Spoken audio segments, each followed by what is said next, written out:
Madame, Monsieur, bonsoir et bienvenue de retour sur notre plateau pour un débat ce soir.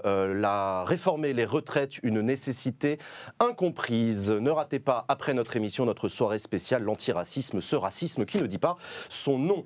Avec moi autour de ce plateau pour échanger, dialoguer et débattre autour de cette réforme des retraites, un panel, ma foi, tout à fait formidable que j'ai réuni. Je commence par vous, Gabriel Affable, bonsoir. Bonsoir. Gabriel Affable, vous êtes ministre de l'efficacité et de la performance des comptes publics.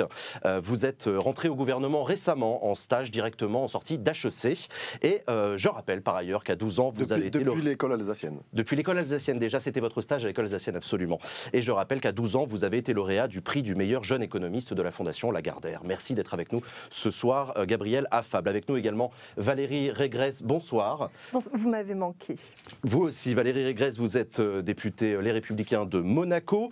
Vous êtes auteur de la proposition de loi favorisant le cumul emploi-arrêt maladie et vous êtes ancienne responsable RSE du fonds de pension Caillou Noir. Merci d'avoir accepté notre invitation.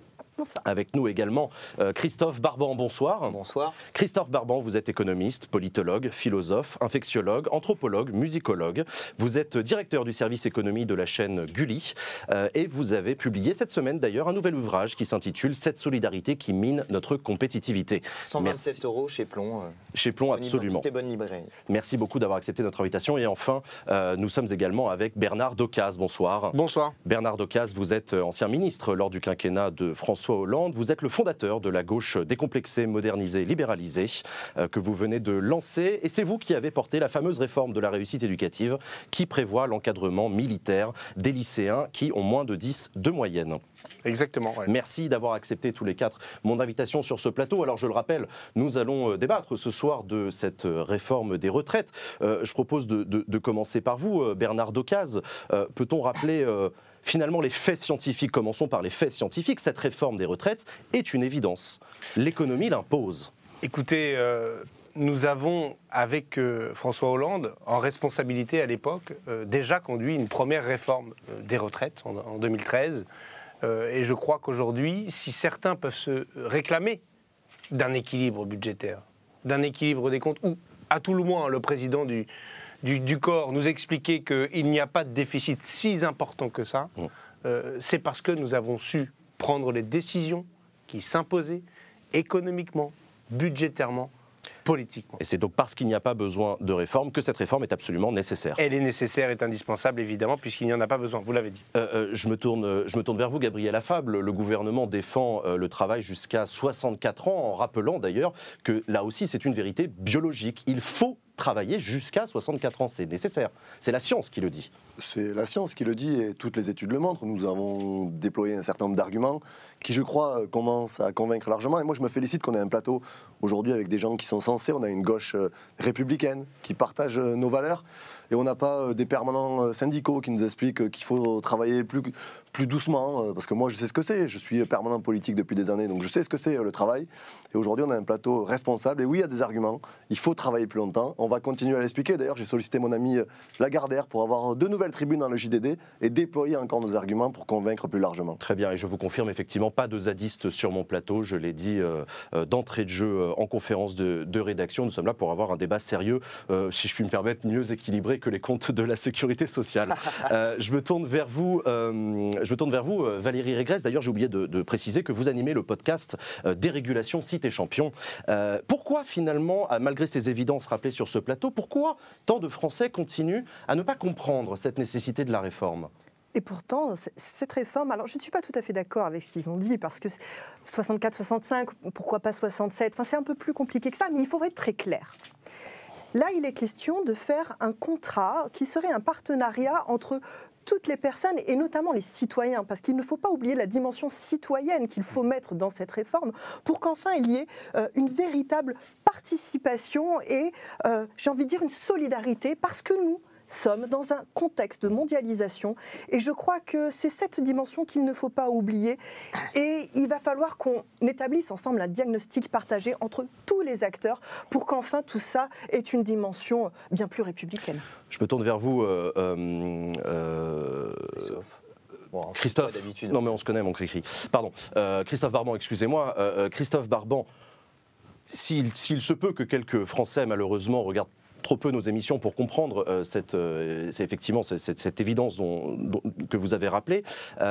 C'est pas pareil exactement du côté des députés. On a vu ces dernières semaines des députés d'ultra-gauche déposer des amendements. Mais je voulais vous interroger parce que le président de la République a été élu.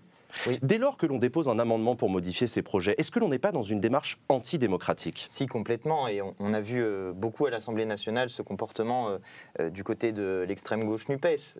Un dépôt d'amendements, je crois qu'on était à plus de 170 000 ou 280 000. Mais quand bien même, est-ce que ce n'est pas dès le premier qu'on est déjà dans un comportement anti-républicain ? À partir du moment où Emmanuel Macron a été élu souverain absolu de notre pays, normalement, il ne devrait plus y avoir d'opposition à son projet républicain. Et je dois dire que moi, ça fait longtemps, vous savez, le sujet du temps de travail, c'est un sujet que je porte depuis longtemps. J'avais proposé qu'on revienne sur la 5e semaine de congé payé, qu'on passe peut-être à 4, peut-être à 3, peut-être à 2, peut-être à 0, pourquoi pas, mais en tout cas qu'on augmente le temps de travail pour pouvoir produire davantage. C'est quelque chose que j'ai porté depuis longtemps. Donc, je suis très satisfait que le président de la République, pour lequel j'ai voté d'ailleurs, on en est tous un peu là. C'est une évidence, mais c'est bien de le rappeler. Qu'il porte ce projet de réforme des retraites. Je ne comprends pas, je dois le dire, qu'il y ait des gens d'extrême gauche qui portent autant d'amendements. Je suis assez satisfait que sur ce plateau, vous ayez invité une personnalité de gauche. On ne pourra pas dire le contraire. Monsieur Decazes est une personne qui est engagée auprès du Parti Socialiste pendant des années et je suis très content qu'on puisse avoir un débat constructif sur ce sujet. Plus constructif qu'à l'Assemblée nationale en tout cas. Mais bien sûr. Non, effectivement, c'est vrai, je me tourne vers vous, Monsieur le Ministre. Le Parlement ne vous aide pas beaucoup dans ce travail de réforme. C'est un détournement des institutions de la Ve République que le général de Gaulle a donné à la France. C'est un véritable détournement et je me félicite des propos qui ont été tenus. On a vu pendant quelques semaines une ZAD sur les bancs de l'Assemblée, des gens mal habillés. 30 000 €, on en est à 30 000 € sur la cagnotte. Je précise que ce n'est pas votre cagnotte Valérie Régresse, c'est une autre cagnotte, j'en suis navré Valérie Régresse. Non, mais Vous avez invité des zadistes. Nous vous le souhaitons, excusez-moi s'ils n'ont pas pu me le dire dans l'oreillette. C'est une violence qui vient de se passer. Ah, c'est horrible. Rassurez-vous, je présente toutes mes excuses. Oh mon Dieu. Toutes mes excuses au nom de la rédaction, au nom de l'actionnaire. Je tiens juste à préciser qu'il y a quand même toujours le Régreston qui est en ligne, parce que nous avons mes amis, Patrick, je pense à toi, Nicolas. Bon, même si tu n'as pas été très sympa, mais au moins pour la cagnotte, quoi. Est-ce qu'il n'y a pas moyen? Parce que vraiment que les gens mettent comme ça sur une cagnotte en ligne pour soutenir les grèves, alors que moi, oui, ça fait des mois et des années que je supplie, je vais quand même pas vendre mes actions d'Alstom et ma maison de la Baule, quand même. La solidarité. J'ai entendu parler de cette histoire de grève event, là, c'est un soutien aux zadistes, quoi. C'est-à-dire payer des gens pour qu'ils ne travaillent pas. Mais alors, j'y reviens justement, vous avez parfaitement raison, Gabriel Affable, vous êtes un jeune ministre. Malgré la réduction constatée du pouvoir d'achat des jeunes dans ce pays, on constate que certains de ces jeunes continuent à faire des dons dans des caisses de grève. Est-ce que ce n'est pas finalement de l'irresponsabilité budgétaire de la part des jeunes? Si, et ce sont les mêmes qui après vont nous dire qu'ils n'arrivent pas à manger, alors qu'ils ont donné leur argent à des caisses de grève qui n'apportent rien à la société. On nous a fait tout un débat sur les repas à 1 €. Écoutez, moi quand j'étais au Crous de l'école alsacienne, c'était déjà 4 € le café, donc il faut aussi remettre les choses à leur place.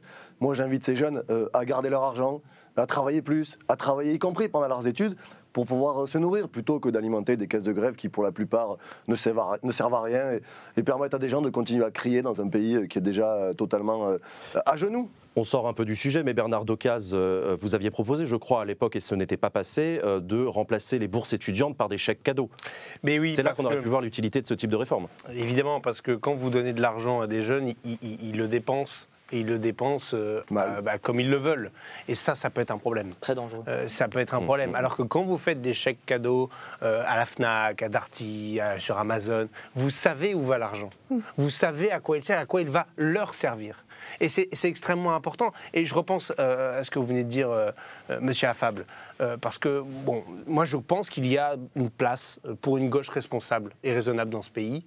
Et je le dis, nous avons des propositions à mettre sur la table. Je sais que vous avez déployé une politique qui avait été initiée sous le gouvernement de François Hollande, et j'en suis ravi.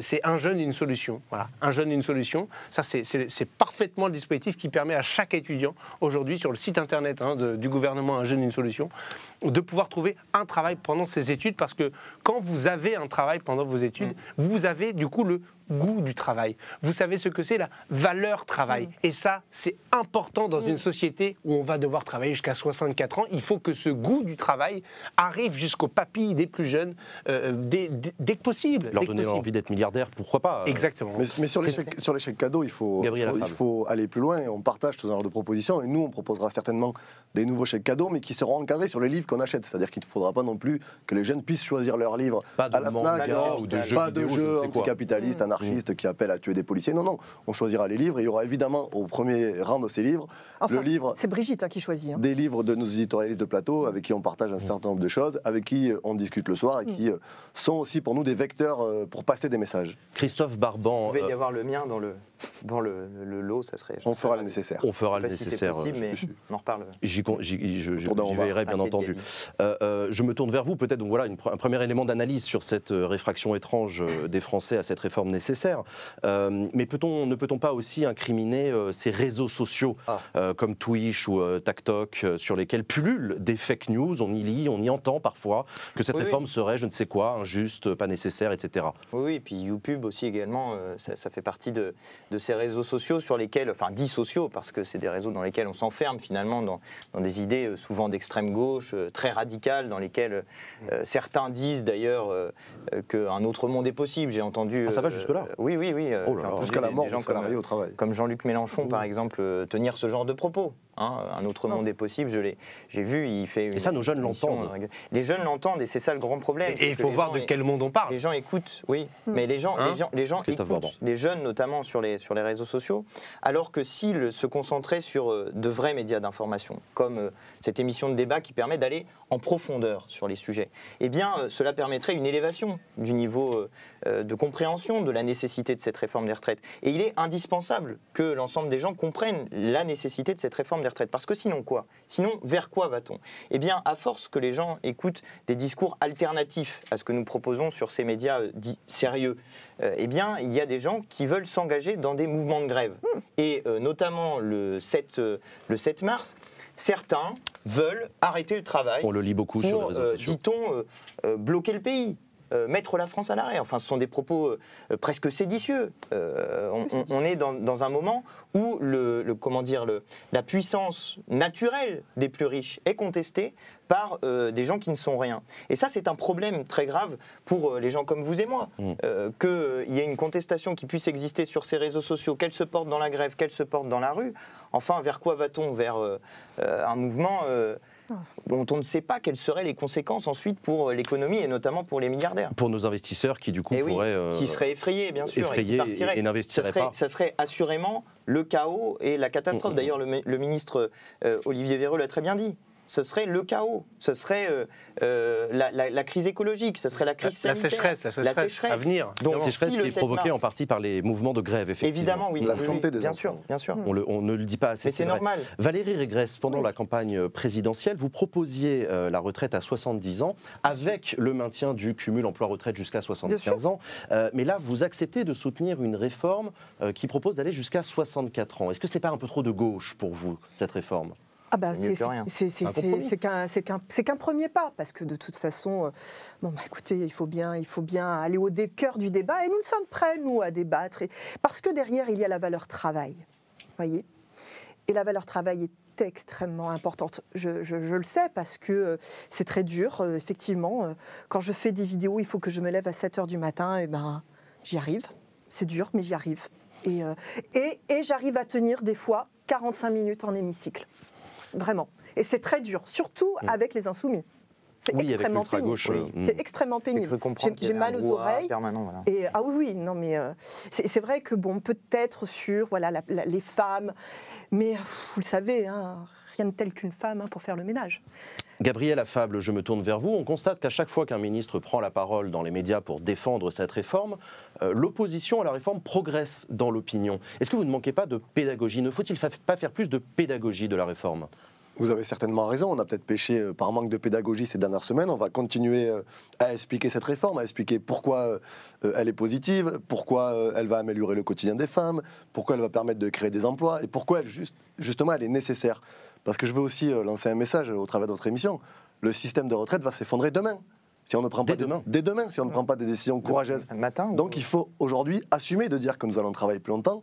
Ça ne fait plaisir à personne, mais c'est un choix qui est juste. Et je suis heureux d'entendre qu'ici, c'est partagé par plusieurs responsables politiques de gauche et de droite qui sont responsables, qui ont l'intérêt du pays chevillé au corps. Parce que ce que veulent aujourd'hui l'ultra-gauche, ça a été évoqué, c'est simplement mettre le pays à genoux. Mais de quoi on parle? Il y a des gens qui vont subir demain ces grèves-là, qui ne vont pas pouvoir aller bosser. Nous, on a proposé par exemple plus de genouillères pour les maçons. Eh bien, les fabrications de genouillères, elles vont être bloquées dans le pays par ces gens-là. Donc ça va impacter le quotidien des maçons. Qui vont faire mal aux genoux des maçons. Exactement, il faut le dire. Aujourd'hui, des accidents du travail vont être créés par les grévistes. Bien sûr. D'ailleurs, puisque l'on parle des conséquences de la grève, Valérie Régresse, on note aussi que le mouvement de grève risque d'impacter le fonctionnement du réseau de transport en commun que vous avez pourtant relevé au cours de votre mandat à la région Île-de-France. Comme ça, pour une fois que ça ne sera pas, pour une fois que ça mal, marche. ça ne sera pas de ma faute. On verra bien que je fais ce que je peux avec les transports qu'il y a. Je fais ce que je peux. Mais je voudrais juste quand même faire remarquer, Allez-y Valérie. c'est que dans cet hémicycle, eh bien, l'extrême droite se comporte de manière beaucoup plus républicaine que l'extrême gauche. C'est ça aussi qu'il faut. C'est à noter. Mais oui, c'est ça qu'il faut noter. Donc voilà pourquoi moi je préfère discuter et j'envoie mes jeunes discuter avec les autres jeunes d'extrême droite. Cette extrême droite que l'on a effectivement critiquée depuis la Seconde Guerre mondiale s'avère être en réalité bien plus républicaine que l'ultra-gauche. On a entendu d'ailleurs Marine Le Pen prendre la parole très rarement dans ce débat sur la réforme des retraites, mais le moment où elle l'a pris, eh bien, c'était pour s'opposer au rétablissement de l'ISF qui était proposé par la France Insoumise. Et on voit que Marine Le Pen a su, dans ce débat sur la réforme des retraites, défendre les intérêts de celles et ceux qui font tourner notre pays, c'est-à-dire les milliardaires, c'est-à-dire ceux qui ont une fortune en actions ou en immobilier. Et je dois dire que c'est un changement assez intéressant dans la manière qu'a Marine Le Pen d'aborder les choses. Elle défend désormais les intérêts des plus riches et ça permet ensuite de faire tourner l'économie. Parce que si les riches s'en vont du fait que nous ne faisons pas une réforme des retraites, enfin que vous, les politiques, moi je ne suis qu'un commentateur de l'actualité politique. Merci beaucoup, monsieur Affable. Mais si jamais les riches s'en vont, eh bien il n'y aura plus d'emplois dans notre pays, c'est ça que je veux dire. Ce sont les entreprises qui créent tout l'emploi dans notre pays.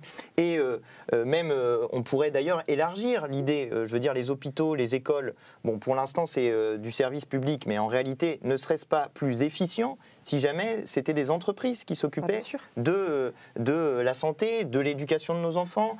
Même on pourrait réfléchir à la police, par exemple. Enfin, tous ces services publics qui coûtent beaucoup de sous à la communauté, peut-être pourraient-ils rapporter de l'argent si jamais... Et ça c'est déjà démontré, les lycées privés réussissent beaucoup mieux que les lycées publics. C'est pour ça qu'il faut donner plus d'argent aux lycées privés. Tout à fait. Ne pas enlever les subventions, surtout sur les entreprises. Je précise que cette thèse que vous défendez est au cœur de votre nouvel ouvrage que vous publiez aux éditions du Plomb, cette solidarité qui mine notre compétitivité. J'aimerais revenir, j'aimerais revenir sur l'ultra-gauche. À l'Assemblée nationale et dans le pays, parce qu'ils font du mal à la gauche et à l'idée de gauche. À ce que nous avions pu construire avec François Hollande, les comptes publics que nous avons redressés, qui ont permis ensuite à Emmanuel Macron de devenir président de la République. Qui d'ailleurs faisait partie de votre gouvernement. Exactement, c'était un collègue. Alors c'était pas forcément celui avec lequel j'ai le plus de liens, mais voilà. Mais il se disait socialiste à l'époque. Mais il l'est à sa manière. Parce que je crois qu'il faut aussi rappeler un certain nombre d'évidences. On ne peut pas, dans un hémicycle, quand on est républicain, on ne peut pas traiter un ministre d'assassin. Et c'est un autre moment où Marine Le Pen s'est illustrée d'ailleurs, et je le dis, alors je n'ai rien à voir avec Madame Le Pen. Voilà, c'est une adversaire politique, mais pas une ennemie. Et d'ailleurs, c'est les mots qu'elle a employés. Il n'y a pas d'ennemis en politique, il y a éventuellement des adversaires. On voit se former, en tout cas, ne serait-ce qu'autour de ce plateau, un véritable front républicain pour défendre contre le péril de cette ultra-gauche. Mais oui, autour d'Olivier Dussopt, qui a été le souffre-douleur de cette séquence à l'Assemblée nationale. Enfin, le pauvre a tout pris dans la tête. Dans les cordes vocales. Mais d'abord dans la tête. Je voudrais rappeler la séquence avec le ballon, que ça passe pas quand même inaperçu. On lui a coupé la tête, collé sur un ballon, avec un pied par-dessus d'un député insoumis. C'était insupportable. Et puis derrière, les cordes vocales, le tartare, tout ça. Mais ça vient en plus. C'est ce qui donne de la saveur. D'ailleurs, j'ai pris. Je voulais parce que je dénonce la dénonciation. Oui. L'objet du scandale. Alors. C'en est un autre. C'en est un autre, lequel ? Mais oui, parce que figurez-vous que depuis... Ça, c'est un coup des insoumis, ça. Ah bah oui. Il y a des ballons.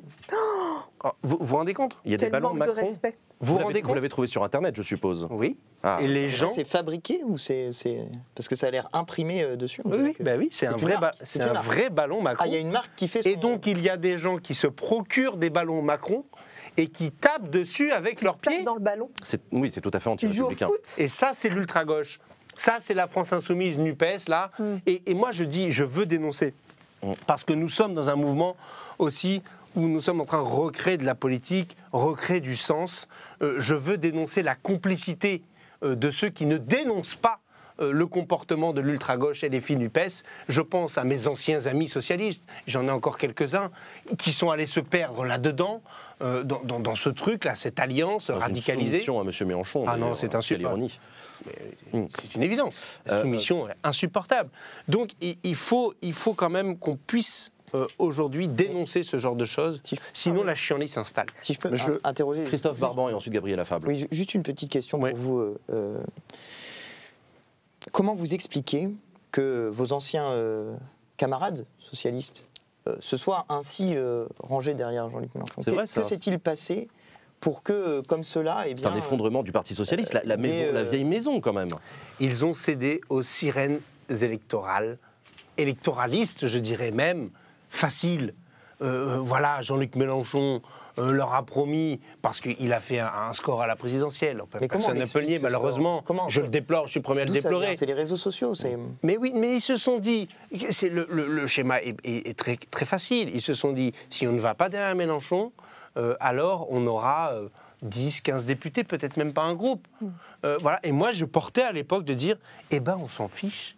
L'important, ce sont les convictions. Mais oui. Ce sont les valeurs qu'on défend. On ne se vend pas pour un plat de lentilles. Bah, bien Voilà. sûr. Et j'ai des collègues qui se sont vendus pour un plat de lentilles. Voilà. Je dois le dire. Bon, c'est pas la conception que j'ai de la politique. Moi, je défends des idées, un programme, des valeurs, des principes. sûr. Qui rassemble Gabriel d'ailleurs Affable. Qui rassemblent, autour de- Gabriel Affable, qui un permettent de avis. discuter, qui permettent de créer des majorités. En fait, je vais vous dire une chose. Moi, ce qui me tient à cœur, c'est de faire avancer le pays. C'est tout. Non, bien sûr. C'est tout. Un vrai Gabriel papier, Affable, là-dessus. vous qui êtes au gouvernement. Il faut saluer ces propos qui sont responsables. D'abord, qui montrent qu'il y a un certain nombre de terrains sur lesquels on peut être d'accord avec cette gauche socialiste républicaine. Ça prouve que notre réforme est une réforme de gauche. Comme l'a rappelé mon collègue et ministre, on l'a appelé Olivier Dussopt, mais son véritable nom c'est Olivier Dussort, qui a tout pris pendant ces semaines-là, qui n'a jamais varié de ses convictions, puisqu'il était socialiste, et il a continué dans le gouvernement d'Emmanuel Macron pour porter ces idées-là, dans un gouvernement véritablement de gauche. Donc moi, je tiens à lui apporter ici tout mon soutien. Ça a été très difficile. Il a été menacé de mort, ça a été dit, on l'a mis en scène, et il n'a jamais craqué. Il n'a jamais craqué, il ne craquera pas jusqu'au bout, et nous irons jusqu'au bout Personne n'a craqué. sur cette réforme. Non, Personne n'a craqué, je vous remercie de le dire. Et on prouve qu'il y a dans ce pays des forces politiques qui sont républicaines. Et effectivement, l'extrême droite a montré pendant ces jours de débat qu'elle était là pour défendre celles et ceux qui créent les richesses dans ce pays, c'est-à-dire les milliardaires, ça a été souligné. C'est important parce que Olivier Dussopt l'a dit, elle a été plus républicaine que la France insoumise, par exemple, donc il ne faudra jamais oublier ce qui s'est passé dans cet hémicycle. Mais ce qui reste quand même une réforme de gauche. Hein. Valérie Régresse. Oui, quand même. C'est une Oui, réforme on de sent que ça gauche, vous hein. coûte de soutenir cette réforme. Bah oui, Valérie parce que Régresse. quand même, enfin, on aurait pu quand même faire des propositions. Par exemple, ils se plaignent que, voilà, Là, vous en avez fait à la présidentielle, vous avez fait moins de 5%. Non, mais Valérie Régresse, allez-y. c'était un autre temps. Et donc, C'est un insoumis. oh, oui. Et puis, non, on aurait pu proposer, on se plaint des différences entre hommes et femmes. On aurait très bien pu proposer, eh bien, tout simplement, d'aligner le congé maternité sur le congé paternité. Mettre le congé maternité à 2 juste. semaines. Très Ah juste. oui, oui, oui. Ah. Très juste. Bah, quand L'égalité, l'égalité. même. Ben oui, c'est de Oui, oui, l'égalité. c'est de l'égalité Mais bien sûr, républicaine. l'égalité L'égalité par le républicaine. haut vers le travail. Mais bien sûr, moi je vois, j'ai un respect pour certaines députées, collègues, femmes qui voilà, ont accouché et sont revenues quelques jours après venir travailler, ce qui montre que C'est un c'est exemple. tout à fait. Mais C'est bien le cas sûr, de, c'est le cas de c'est la tout à présidente de fait notre possible. groupe parlementaire, Aurore Berger d'ailleurs. Ben, voilà, Que l'on je- salue. Ça, c'est un Quel exemple. message pourrions-nous faire passer, ou voudriez-vous faire passer autour de ce plateau, aux Françaises et aux Français qui nous écoutent et qui seraient tentés, parce qu'ils l'ont lu sur les réseaux sociaux, d'aller manifester ou faire la grève mardi? On rappelle que les autorités sanitaires déconseillent la pratique de la marche longue avec un risque de foulure de cheville, Oh, mon Dieu. qui est un fléau dont on parle assez peu, mais Des peut-être que c'est enjeux. une mise en garde qu'il faut Transmission des faire. virus. C'est de la santé publique de ne pas aller manifester. Transmission des virus également dans des manifestations très denses, puisqu'on parle avec les autres et là on peut se communiquer un certain nombre de maladies. Et puis par ailleurs, les dangers quand même qui sont associés, parce que on n'est pas à l'abri que telle ou telle personne mette le feu à une poubelle et que le pays s'embrase entièrement. Et donc si vous êtes juste à côté, vous êtes inflammable, eh bien il peut vous Et arriver. puis par ailleurs, on y mange très mal. Histoire. On y mange très mal, c'est vrai. Il faut C'est parler vrai. des saucisses de la CGT. Les merguez, les merguez. de la Ah oui, les CGT merguez de la qui sont CGT, effectivement, d'un point de vue dramatiques. diététique, Et qui, effectivement. sur le Risque de plan, tourista. sur le plan de l'hygiène, Soutenu sont- par M. sont Roussel, très- qui très par ailleurs, mauvaises. avec qui j'ai beaucoup de liens, mais quand même. Oui, bah, Saucisses qui sont de plus en plus chères pour alimenter les caisses aussi de grève de la CGT. tout à fait. Oh là. Et d'ailleurs, C'est vrai, on revient sur ces fameuses caisses de grève. exactement, c'est ce que je voulais dire. Surtout, le premier conseil à donner à celles et ceux qui nous écoutent, c'est de ne pas se rendre sur le site grèveevent.fr et de ne pas donner d'argent pour financer ces caisses de grève. Parce que sinon, si on commence à donner de l'argent pour financer les caisses de grève, Ils vont qu'est-ce qui tenir. va se passer ? Eh bien évidemment, ils vont tenir. Catastrophe. Donc ça va commencer, ça va être un jour au début comme ça. Bon, pourquoi pas un jour ? C'est un peu folklorique. Déjà que certains Disons sont que ça payés fait- pendant les jours de grève. Ça fait Faut partie quand même le du- rappeler. Oui. Grâce à cet Payer- argent récolté Ouais, sur les caisses de grève. exactement. Alors qu'ils ont des plus cher. salaires Non, mais de 7 000 Payer euros. encore plus cher. Certains gagnent jusqu'à 10 000 euros par jour. Par jour de pour faire la grève. grève. Par jour pour Voilà. faire la grève. D'ailleurs, Donc c'est je vraiment crois, Gabriel l'arnaque absolue. Affable, au témoin d'un doute, mais que le gouvernement prévoit d'agir sur la responsabilité numérique en empêchant les citoyens, notamment les plus jeunes, de se rendre sur n'importe quel site internet. Ça pourra faire partie éventuellement des mesures qui seront prévues. Effectivement, on réfléchit à un arsenal législatif pour encadrer toute cette diffusion qui existe sur les réseaux, qui mène à des sites tous les pires les uns que les autres. Et véritablement, celui qui nous concentre aujourd'hui, c'est grèveevent.fr, cet outil mis à disposition de gens qui veulent bloquer le pays, qui vont mettre en danger la santé de nos concitoyens, parce que vous évoquez tout à l'heure qu'est-ce qui peut arriver. Si le pays est bloqué demain et qu'on a besoin de réserves de sang qui circulent dans des véhicules pour alimenter les hôpitaux, et si ces réserves de sang sont bloquées, comment on va soigner les gens dans les hôpitaux ? En bloquant le pays, vous allez mettre en danger la santé de nos concitoyens. Donc véritablement, moi, si j'ai un mot d'ordre à faire passer à celles et ceux qui nous écoutent, ne bloquez pas le pays, travaillez, pas en télétravail et sur vos lieux de travail. Peut-être. Christophe Barban. Je crois que le gouvernement réfléchit à un encadrement du droit de grève. C'est-à-dire, bon, pour Bah oui. l'instant, c'est un droit C'est là-dessus que je vais constitutionnel. revenir. Mais il est vrai que si, on empêchait d'une certaine manière ou qu'on complexifiait la possibilité de recourir à la grève, sans doute que le pays tournerait mieux, qu'il n'y aurait pas Je ces crois que Valérie Pécresse, blocages c'est vous qui Mais le qui proposez. seraient, Mais bien effectivement, sûr. serait Enfin, possible. Les grèves, il faut qu'elles arrêtent d'embêter les gens. Soyons clairs. On doit avoir la liberté quand même de pouvoir partir en vacances, de pouvoir rejoindre ses petits-enfants, de pouvoir la liberté de travailler. Enfin, les grèves, il me semble qu'il ne faut pas qu'elles dérangent. Donc, une grève peut-être à 4 heures du matin. 10 minutes et un brassard. Avec le port d'un Je brassard. pense que moi, je proposerais une loi. Voilà, quand on est en grève, eh ben, c'est le port d'un brassard. C'est-à-dire, et puis c'est tout. on va travailler, mais sans être payé. C'est ça. Ça, c'est vraiment le monde idéal. Hein. Ah oui. Vraiment C'est une autre manière, effectivement. La situation idéale, ça serait ça. On réfléchit évidemment à encadrer ce droit de grève Gabriel qui Affable. aujourd'hui Oui, mais occasionne des dégâts considérables sur la vie de nos concitoyens. Il y a un modèle sur lequel on réfléchit, c'est le modèle italien. C'est par exemple quand vous faites grève dans le secteur des transports, vous ne pouvez pas faire grève dans le secteur aérien. Vous ne pouvez pas faire grève le matin aux heures de pointe et pas le soir c'est les petits aux pas, heures de ça, pointe. quand même. C'est les petits pas. Donc écoutez, nous on Peut-être un manque avance d'ambition, parce mais- qu'on est aussi respectueux du droit de grève, et c'est un droit qui est constitutionnel, donc il Oui, faut ça pouvoir se le faire, discute, hein. mais sans bloquer le pays. C'est ça le message qu'on lance aujourd'hui, et on n'hésitera pas à utiliser pendant les prochains jours la question des réquisitions pour ne pas empêcher le quotidien des Français. Bernard Decazes, un Ouais, message à faire passer à ceux que vous appeliez encore il y a peu camarades. Ouais, ne faites pas ça. Hmm. Ne faites pas ça, n'y allez pas. Détachez-vous de Jean-Luc Mélenchon, laissez-le. Ils les rejoignent dans les Laissez-le. meetings. Et Dans les Martinez. meetings, ils vont. Vos Ils vont jusque dans les Et meetings. Martinez. Dans les meetings, oui, Ah oui. non mais j'ai vu, non mais arrêtez ça tout de suite, vous menez la gauche à sa perte. Et j'ai aussi un autre message à faire passer, parce que vous savez, quand nous étions en responsabilité, j'avais la charge des forces de sécurité intérieure, policiers et gendarmes de ce pays, et j'aimerais pouvoir les saluer à cet instant, parce que c'est eux qui vont avoir fort à faire dans ces journées de mobilisation. C'est grâce à eux, si jusqu'à présent tout se passe bien. Oui. Alors, bon, à un testicule près, c'est vrai. Au début, il y a eu... Bon, Ça et dans le feu de l'action, ça arrive. Je veux dire, bon, on Ça arrive. Mais d'ailleurs, je tiens à saluer les policiers, par-delà les gendarmes, parce qu'eux n'ont pas le droit de grève. Voilà des gens qui n'ont pas le droit de grève et qui font leur travail consciencieusement. Au service du pays. Au service du pays, au service de l'intérêt général, et qui pourtant vont travailler 2 ans de plus comme les autres. Et ils le font... Non, il ne faut pas. Non, mais ils le font... Oui, mais faut 2 ans de plus. préserver. Alors, C'est pas ils travaillent énorme moins, mais c'est 2 ans de plus par rapport à maintenant. Non. Mais ils seront quand même... On déposera peut-être un amendement. On peut être Peut-être. policier jusqu'à 64 ans, sur le Mais terrain, évidemment. tous les jours. Mais évidemment, parce que quand Avec vous son avez expérience, 64 ans, c'est la gauche. votre matraque télescopique, votre tonfa, Voyez il quand est même. toujours aussi dur. C'est vrai, c'est vrai. Il vous Hein, il vous reste quand même quelque chose qui vous relie finalement à la NUPES dans cette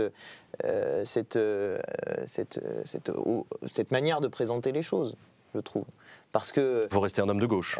Je suis un homme de gauche. Mais comme Olivier Dussopt, comme Gabriel Affab l'a été, hein, nous sommes rencontrés. Je le suis toujours. Nous C'est nous une sommes réforme de rencontrés gauche, au Parti Socialiste à l'époque. Alors, mais plus personne ne se retrouve dans le Parti Socialiste. Mais la gauche, elle n'appartient pas à Jean-Luc Mélenchon, enfin que je sache. Qu'est-ce que c'est que cette histoire ?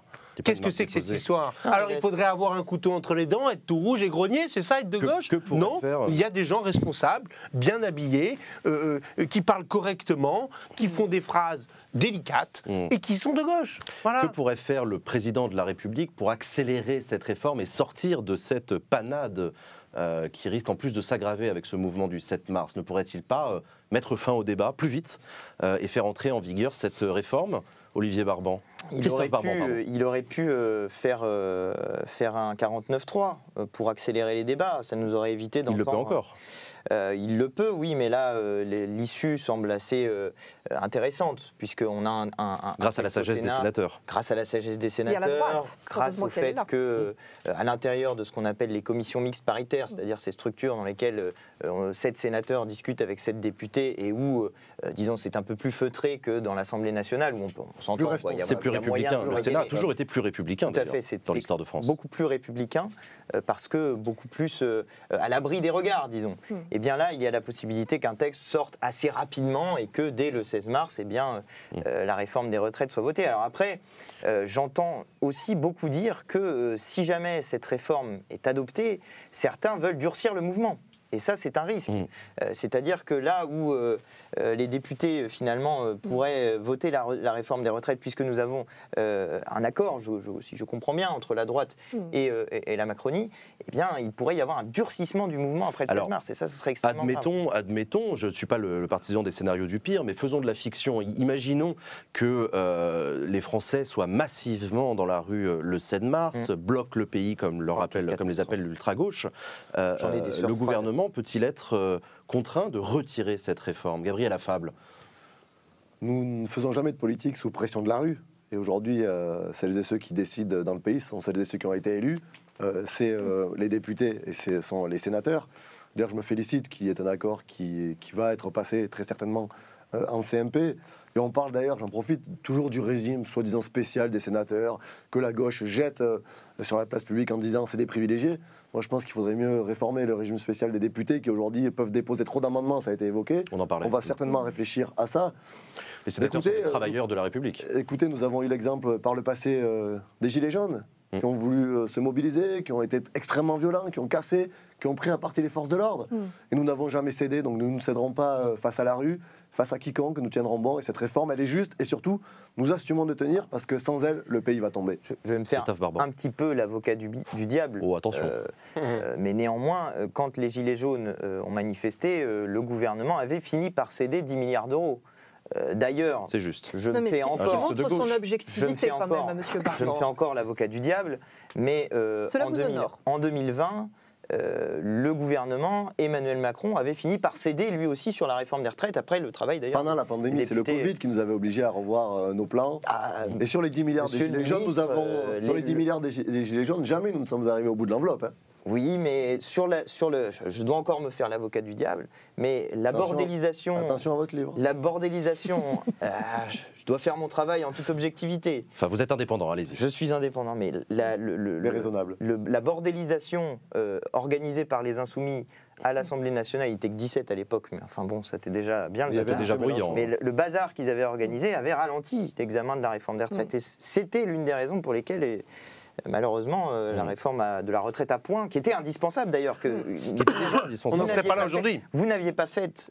Moi, je la défendais. Mais oui, oui. En tant que socialiste, je la défendais, cette réforme. La réforme à point. La retraite à points, on n'en serait pas là aujourd'hui. Bah oui. Ça a été la catastrophe d'ailleurs. Le lendemain du jour où ça a été abandonné, Et nous, on était c'était complètement d'accord. quasiment la catastrophe. Ce qui En montre plus, du coup, effectivement. AXA C'est pour nous ça, avait aujourd'hui, aidé à la ça- rédiger. Enfin, c'était très simple parce que on avait plein de compagnies d'assurance qui nous avaient tout écrit quasiment. C'est finalement cette C'est vrai, c'est l'une des immaturité déjà à l'époque des manifestants qui s'opposaient à cette réforme à point qui fait qu'aujourd'hui, ils ont une réforme encore plus dure. Ben Et oui. c'est bien la preuve qu'il faut prendre ce que l'on Mais a pas au assez. moment où on l'a, Oui. sans bloquer le pays, parce que que peut-on avoir demain si ce n'est pire? Et puis sinon, il y a des élections. Moi, je le redis, à un moment donné, ce qui fait la force d'une démocratie, ce sont les élections. Hein. Pas de tout bordéliser entre deux scrutins. Qu'est-ce que c'est que cette histoire? Alors, ce serait quoi? Ce serait à qui brûle le plus de poubelles? À qui bloque le plus le pays? Qui On dépose le plus Mais on ne d'amendements. peut pas Les vivre routiers, comme ça. les On ne routiers peut pas veulent bloquer les vivre routes. comme ça. Heureusement que les insoumis n'ont aucun élu au Sénat. Vous imaginez sinon Ah ce que bah, ça donnerait. Ah oui, ça aurait été la On ZAD. va, nous faites pas peur. Hein. L'extension de la ZAD. L'extension de la ZAD jusqu'au Palais Luxembourg, imaginez. Quel bazar. On va conclure cette émission avec une prise de parole chacun et chacune. Vous êtes libre, si vous le souhaitez, de vous adresser aux personnes qui nous regardent actuellement à la télévision, les personnes qui seraient peut-être tentées encore, malheureusement, malgré tous ces propos, au cours de ce débat équilibré, de se rendre sur grèveevent.fr et éventuellement de se mobiliser mardi prochain. Moi, je leur conseillerais Valérie Régresse. de ne pas donner d'argent sur Grève Event, mais de faire comme moi. Moi, je suis allée en Nouvelle-Zélande et voilà, je leur conseille d'aller en Nouvelle-Zélande, de prendre l'air et bien de jouer non pas avec des ballons de foot, mais avec des ballons de rugby, comme je le fais, comme j'ai appris. Et je pense être un modèle et un exemple justement pour cette jeunesse.